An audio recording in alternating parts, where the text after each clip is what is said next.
అవసరమా అన్న.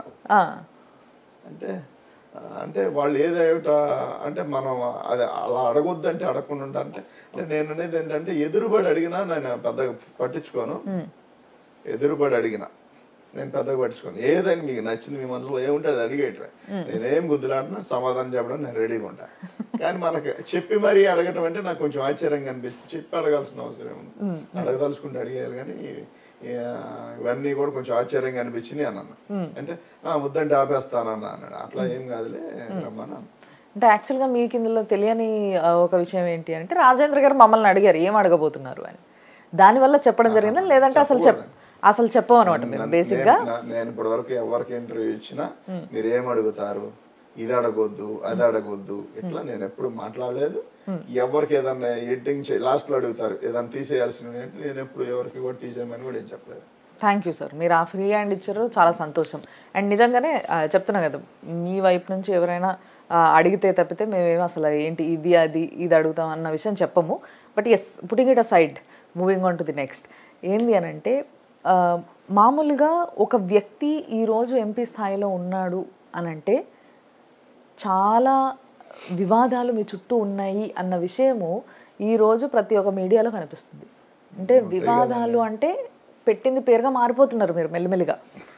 అంటే ఇన్ని వివాదాల్లో ఒక కామన్ మ్యాన్ ఎందుకు ఇరుక్కుంటున్నారు అన్న విషయం ఇంకా ఇప్పటికీ అర్థం కాని విషయం. ఎవరిని క్వశ్చన్ చేయకూడదండి, ఎవరిని అడగకూడదు, ఇది తప్పు అని చెప్పకూడదు. ఎవడేం చెప్తే దాన్ని తలంచుకొని పోవాలి. నా వల్ల అయితే అవ్వదు. అంటే ప్రశ్నించడం తప్పైపోయింది అంటారు. నేను మొదటి నుంచి హాస్టల్లో వార్డెన్ గారిని మాకు ఫుడ్ బాగపోతే అడిగేసేవాడిని. మా అన్నయ్య నోరు మూసి లాక్కొచ్చేవాడు. ఆయన టీసీ ఇచ్చేస్తాడు, తీసుకెళ్ళిపోతాడు. నేనేం ఫీల్ అయ్యేవాడిని కాదని. నాకు తప్పు అనిపిస్తే మాట్లాడతాను. బాగా మొండే అయితే మీరు. నాకు తప్పు అనిపిస్తే మాట్లాడతాను. నేను తప్పు చేసిన ఒప్పుకుంటానండి. నేను చేయలేదని బుకాయించడానికి కూడా ప్రయత్నం చేయను అసలు. ఎందుకంటే ఇప్పుడు ఒక తప్పు చేస్తే దాన్ని ఒప్పుకున్నాం అనుకోండి అయిపోద్ది. దాన్ని కప్పుచ్చడానికి ప్రయత్నం చేసి 100 అబద్ధాలు ఏడాడి సత్తాం మరి మనం. అంతే కదా. అంతే. కానీ ఈ స్ట్రైట్ ఫార్వర్డ్నెస్ మీకు జగన్ గారిని దగ్గర చేసిందంటారా? ఎట్లా అంటారు? అంటే ఆయన మొదటి నుండి నేను ఇక్కడ స్ట్రగుల్ అయిన మొత్తం విన్నాడండి. అన్న విన్న తర్వాత ఆయన మనసులో ఏదో తెలియని కొంచెం పెయిన్ ఉంది ఆ విషయం. బాధ ఉండి అనునిత్యం కొంచెం అంటే తడిమి చూసుకోవడం నన్ను తడిమి చూసుకొని ఈ ఏరియాకి వస్తే ఇమ్మీడియట్లీ రియాక్ట్ అవ్వడం, దగ్గరికి వెళ్తే రమ్మంటాం, ఫోటో దిగుతానంటే దిగంటాం. అట్లా బాగా ఇంట్రెస్ట్గా చూసేవాళ్ళండి. ఆ ఇంట్రెస్ట్ ఏమనిపించిందంటే ఒక రాజశేఖర రెడ్డి గారి కొడుకు అంటే ఒక రాష్ట్ర ముఖ్యమంత్రి గారి అబ్బాయి కదండి. అలాంటి ఆయన మనల్ని ఎరిగాడు, మనం తెలిసాం ఆయనకి. కాబట్టి ఇది ఎక్కడ పోకూడదనే ఇదిలో నేను జగన్ గారు బయటకు వస్తే నేను వెళ్ళిపోయేవాడినండి. ఎక్కడ విజయవాడకు వచ్చినా, ఒంగోలుకు వచ్చినా, వైజాగ్ వచ్చినా, ఎక్కడికి వచ్చినా వెళ్ళేవాడిని. ఆయన పార్టీ పెట్టాలని నేను చిన్న కార్యకర్తగా ఉన్నప్పుడు పార్టీ పెట్టాలని చెప్పి నేను పేపర్లో రాలేదండి. మళ్ళీ ఇంకో రోజు చేసి పేపర్లో రావాలి అని ఇంకో రోజు చేసి ఆ కార్యక్రమం పేపర్లో వచ్చేదాకా అట్లా ఇంట్రెస్ట్ పెంచుకున్నానండి జగన్మోహన్ రెడ్డి గారి పైన. కాబట్టి నాకేమనిపించింది అంటే ఉన్నా పోయినా ఇలాంటి వాళ్ళతో ఉండాలి అనిపించింది. అయితే ఇక్కడ ఒక ప్రశ్న వస్తుంది సార్, ఎవరికైనా మీలాంటి ఒక కామన్ మ్యాన్, ఒక కార్యకర్త ఎదగాలనుకుంటే కార్పొరేటర్ స్థాయి వరకు ఎదిగిన వాళ్ళని చాలా మందిని చూసినాం మనం. కానీ ఎమ్మెల్యే అవ్వాలన్నా కష్టమే. అలాంటి ఒక సిస్టంలో మనం ఉన్నాం. ఏ రాష్ట్రం అయినా, ఈ రాష్ట్రం అనే నేను అనట్లేదు, బట్ డెఫినెట్లీ. సో అలాంటి పరిస్థితుల మధ్యలో మీరు ఈరోజు ఎంపీ స్థాయికి ఎదగడానికి మీరు ఎలాంటి కసరత్తులు చేసిండ్రు అనేసి ఒక క్వశ్చన్ వస్తుంది. దీనిలో కసరత్తు ఏం లేదండి. జగన్ అన్నకు అభిమానం ఉంది, ప్రేమ ఉంది నా పైన. ఇచ్చాడు దేవుడి రూపంలో జగన్ అన్న గారు మాకు కనిపించాడు, ఇచ్చారు అవకాశం, వచ్చింది అంతే. అంతకుమించి నేనేమి దానికోసం కసరత్తు. ఫస్ట్ కనిపించినప్పుడు మీకు ఎంపీ టికెట్ ఇవ్వాలన్నంత ఇదిగా ఏమనిపించింది అంటారు మీ దగ్గర? జనాలు ఆయన ఏంటంటే అండి, రాజకీయాలు ఎప్పుడు చూడండి డబ్బుతోనో ఇంకో దాంతో ముడిపడి ఉండేవి. కానీ జగన్ గారు మొదటి నుంచి ఆయన వైఖరి అర్థమైపోతా ఉంది మాకు. కొద్దోడిని చూసే విధానం, కొద్దోడిని ప్రేమగా పలకరించే విధానం, అవసరమైతే నడి రోడ్డు మీద కారు ఆపేసి, ప్రతిపక్ష నాయకుడిగా ఉన్నప్పుడే కారు ఆపేసి వాళ్ళ దగ్గర మాట్లాడడం, ఓదార్పేతరప్పుడు పొలాల్లోకి వెళ్ళి వాళ్ళతో కలిపి మట్టి చేతులతో కలిపి అన్నం పెడతాను కానీ జగన్ గారు ఇక్కడ నేలపాడు దగ్గర గోదావరి పేదరికి వచ్చారు. అక్కడ ఒక పెద్ద ఆవిడ, అయ్యా అయ్యా నేను పెరుగన్నం కలుపుకొచ్చుకున్నాను, ఒక ముద్ద పెడతానంటే మొహమాట పడలేదండి. పాపం ఆమె చేతులు కూడా శుభ్రంగా లేవు, పని చేసుకునే మనిషి కదా, ఊరికే పైన కడుక్కొని పెడితే 2-3 ముద్దలు తిన్నాడు ఆయన.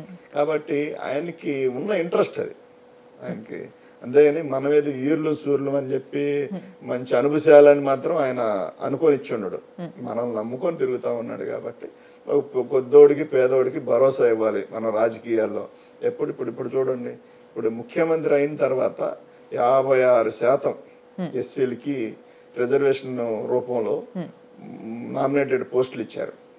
70% ఎస్సీలకి బీసీలకి మైనారిటీలు కలిపి 70%.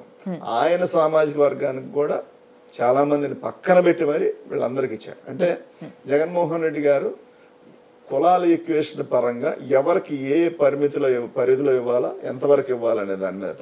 చంద్రబాబు నాయుడు గారు ఉన్న హయాంలో తనకు సంబంధించిన వ్యక్తులు మొత్తం అన్ని మినిస్టర్ పదవుల్లో ఉండేవాళ్ళు. ఇవాళ చంద్రబాబు నాయుడు గారు ఇవాళ చూసి కళ్ళు తెరిచి మేము అది చేస్తాం ఇది చేస్తాం అని చెప్తున్నాడు. కానీ జగన్మోహన్ రెడ్డి గారు మాటలు చెప్పాడు, చేతలు కూడా చేసి చూపించాడు.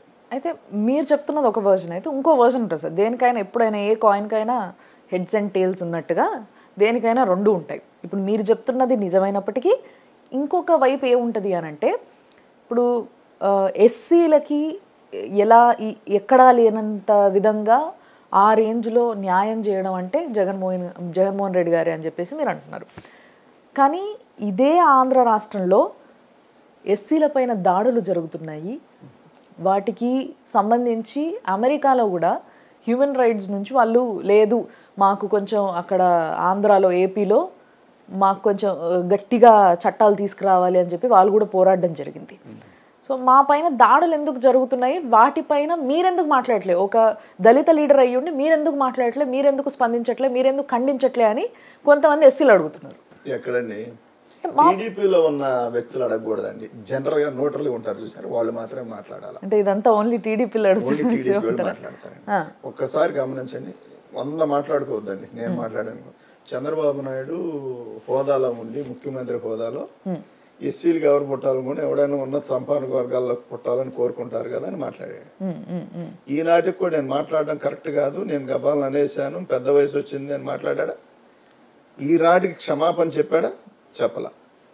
పోని తనకు సంబంధించిన మినిస్టర్లు మాట్లాడారు, వీళ్ళు శుభ్రంగా ఉంటారు, స్నానం చేయరని చెప్పి నారాయణ రెడ్డి అని మాట్లాడారు. పోనీ దాన్ని ఖండించారా?